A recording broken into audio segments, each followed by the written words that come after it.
So, have you ever stopped to think about time? I mean, really think about it. Does it work the way it feels? You know, like a river, just flowing along. The past is gone, the future isn't here yet, and only right now is real. Or is that whole feeling just a massive illusion? That's what we're digging into today. We're asking a pretty wild question. Is your entire life, everything you've done and everything you will do, already out there, existing all at once? Just take a second and think about that. This very moment, as you're listening to me. It feels real, right? It feels special. Yesterday, that's just a memory. And tomorrow, well, that's just an idea, a possibility. That's our gut instinct, right? But what if our gut is leading us astray? What if that feeling is one of the biggest illusions we experience? So, our common sense tells us time works kind of like a movie reel. You know, you have one frame, then the next, then the next. A man starts walking his dog, then he's in the middle of the walk, then he's finished. It's a sequence. But the theory we're jumping into today, called Eternalism, it says something completely different. It suggests that all those frames of the movie, the beginning, the middle, the end, they aren't just sequential. They're all equally real, and they all exist right now, simultaneously. All right, so to really wrap our heads around this really radical idea, we've got to first pin down what most of us believe without even thinking about it. Let's talk about our everyday gut-feeling view of time.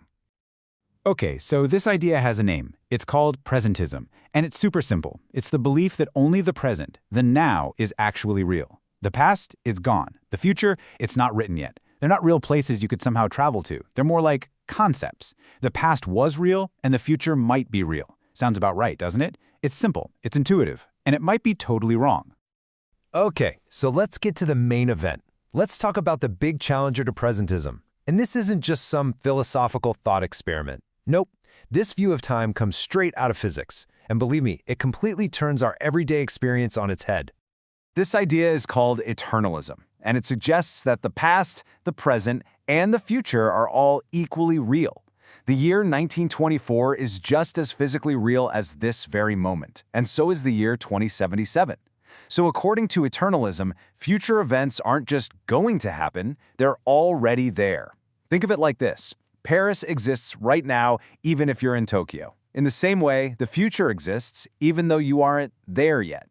And this is where we get that cool name, the block universe. I want you to try and picture it. Imagine all of space and all of time, everything that has ever happened and everything that ever will happen, all existing together as one giant four-dimensional block. Your birth, you listening to this right now, your death, they're all just different points, like coordinates on a map, inside this massive, unchanging block. So let's break this down side by side, because it really helps. On one hand, you have presentism. Think of it as a flowing river. Only the spot you're in right now is real. Then you have eternalism. That's more like the entire river is a block of frozen ice. Every single point in that river, from where it starts to where it ends, exists all at once. So the big question is, which one is it? Are we just floating along in a river, or are we just one point in a giant frozen block? Now, I know what you might be thinking. This block universe thing sounds like some pretty wild, out-there philosophy, right? But here's the kicker. The biggest arguments for it don't come from philosophy. They come from what is arguably our best scientific theory ever, Albert Einstein's theory of relativity. Yeah, you heard that right. This isn't just some what-if game. A lot of physicists and philosophers argue that special relativity and our common-sense idea of a flowing time, well, they just don't work together. The math itself seems to be telling us that the block universe is the way things really are.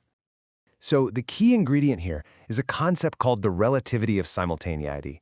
It's a really core part of special relativity, and it says something that just shatters our intuition. It says there's no single universal now that everyone in the universe can agree on. So two things that happen at the exact same time for you could happen at totally different times for someone else who's moving past you.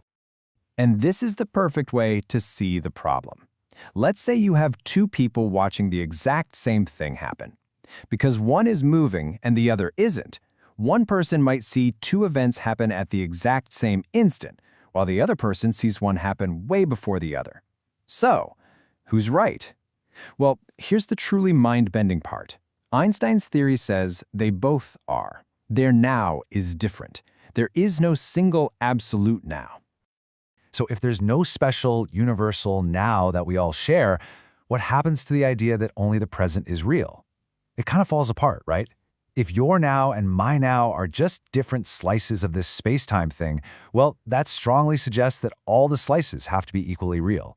The philosopher Hilary Putnam basically said that from this, it seems like we have to conclude that every event in the future must already exist. But hold on, because this is not a settled debate, not by a long shot. The block universe theory has some really powerful arguments against it, and they're coming not just from philosophers but from other physicists who think the idea is, well, deeply unsatisfying and maybe just plain wrong. And you can really feel the frustration in this quote from the physicist Avshalom Elitzur. This is not just some quiet, polite academic discussion. No, this is a fiery debate about the very nature of reality itself. And for a lot of smart people, this block universe idea just does not fly. And the objections, they really hit home because they tap into our most basic feelings. I mean, if time doesn't actually pass, then why does it feel so strongly like it's flowing? That's maybe the most fundamental experience we have. And what about free will? That's a big one. If every choice you're ever going to make is already there, laid out in this block, was it ever really your choice to begin with? It just seems to go against everything we feel about having an open future, which is why the philosopher John Lucas called it a deeply inadequate view of time. And you should know, there are other scientific ideas out there that are gaining traction. Physicists like Lee Smolin, for instance, are pushing back hard.